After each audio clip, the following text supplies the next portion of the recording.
السلام علیکم، S M news کے ساتھ میں ہوں مقدر رضا۔ خبروں کا سلسلہ بڑھاتے ہوئے خبر شامل کرتے ہیں گجرانوالہ سے۔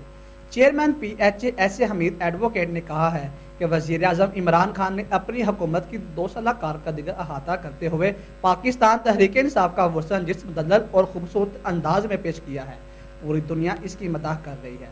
اسی پر مزید جانتے ہیں اپنے نمائندے حافظ عمران سے۔ جی عمران، آگاہ کیجیے گا۔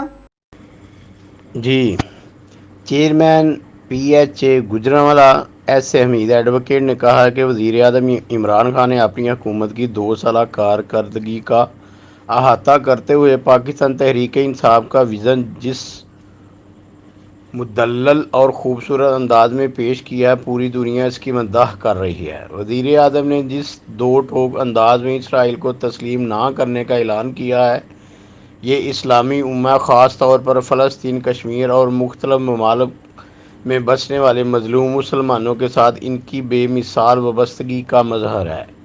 وزیر اعظم نے جب اقتدار سنبھالا تو ملک دیوالیہ ہونے کے قریب تھا، معیشت اور تمام قومی ادارے تباہ ہو چکے تھے، مافیا کا راج تھا اور کرپشن اپنے عروج پر تھی، جن کو کنٹرول کرنے کے لیے سخت فیصلے کرتے ہوئے 5,000 ارب کے بیرونی قرضے واپس کیے گئے۔ تجارتی خسارہ 20 ارب ڈالر سے 3 ارب ڈالر رہ گیا اور سرمایہ کاری میں 188% اور اسٹاک ایکسچینج 40,000 انڈیکس سے اوپر گئی۔ انہوں نے مزید کہا کہ بیرونی ترسیلات زر میں 23 ارب کا ریکارڈ اضافہ کرنا حکومت کی کامیاب پالیسی کا مظہر ہے۔ انہوں نے مزید کہا کہ دنیا کی انویسٹیگیشن ایجنسیاں پاکستان کی معیشت کو مستحکم قرار دے رہی ہیں۔ جی بہت شکریہ عمران، ہمیں تفصیلات سے آگاہ کرنے